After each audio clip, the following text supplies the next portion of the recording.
I guess I was the only one who was like, crap, I didn't have time to go see Fear on Friday, so I'll go see it on Monday instead, 'cause I was the only one in that theater. We've honestly had a pretty good January without many, stereotypically bad January movies. There's been some good flicks, from Megan to Infinity Pool. Hell, Devil's Conspiracy wasn't good, but I recommend seeing it. Left Behind I think of more as a bad Fathom event movie than a bad January movie. Oh, but here comes one hell of a January horror film, sneaking in at the very end of the month. And that movie is Fear. Don't know what that is? Well, I'm sure it'll be gone soon. The movie is so bad I beat myself in the shoulder to say, look what this movie did to me. The plot is that a group of friends meet at this hotel lodge in the woods for a weekend getaway, and then they all sit around the campfire to play, hey, let's all tell each other what our greatest fear is. So, guess what happens next? Yes,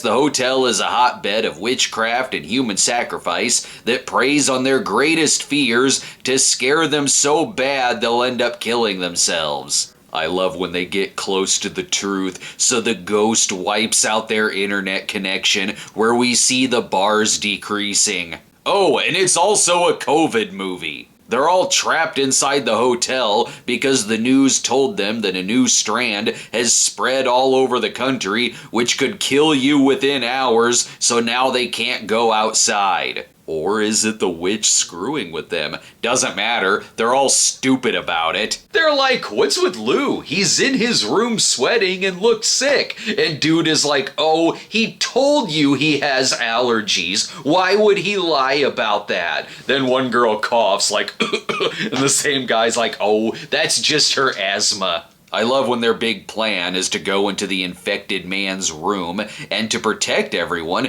they force him downstairs, by repeatedly touching and grabbing and moving him, to where one even gets stabbed. Probably would have been easier to just lock him in the room he was already in. These plot points, from it being a ghost movie to a COVID movie, conflict so hard with each other that it's like a mesh of several different script ideas they forced into one movie. It's like it wants to be a combination of The Shining and Cabin Fever so hard that at some points it just mimics camera angles directly from those films. None of this feels like anyone wants to do it. Like it's a movie manufactured on autopilot and then put out into theaters. It's edited like a rough cut. There will be line deliveries that are bad because of awkward pauses put in editing, random insert shots, and parts where it doesn't feel like they have anything to act against.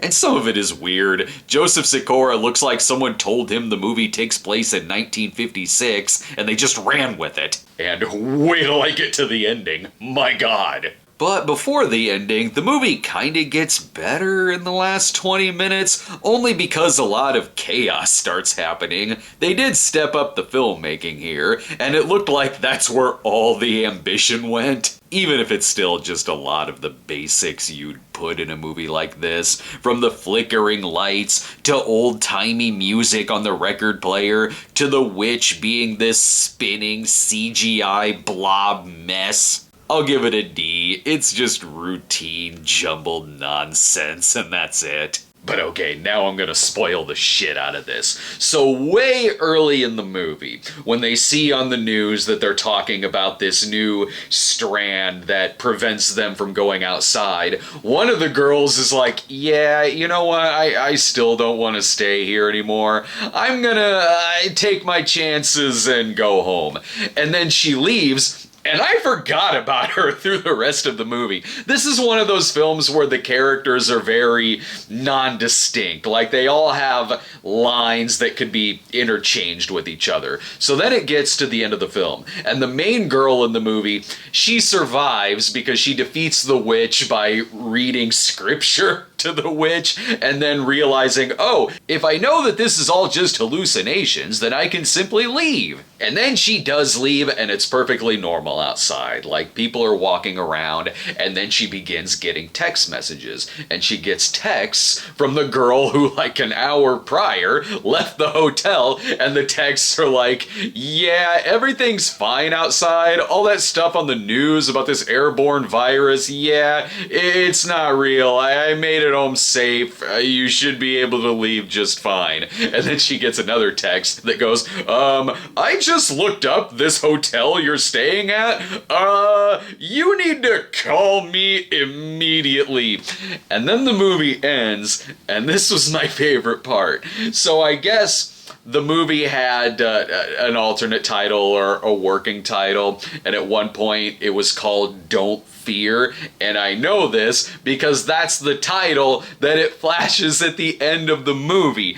They didn't care so hard about this that it ends with the movie's working title. Just cut to black, boom, Don't Fear, just across the screen. And at first I wondered, I was like, it can't be it. They couldn't have just put the alternate title at the end of the movie. Is that intentional? Is that a joke? Or is that done for artistic reasons? Oh, but no. I halfway expect this out of like a VOD movie or like an old drive-in movie. Like how The Brain That Wouldn't Die ends by saying The Head That Wouldn't Die. Not this! This mainstream horror film put in theaters everywhere that ends with the alternate title of the film. Ooh, I hadn't seen that flub in a very long time. So that alone makes this, as I said earlier, one hell of a January horror film.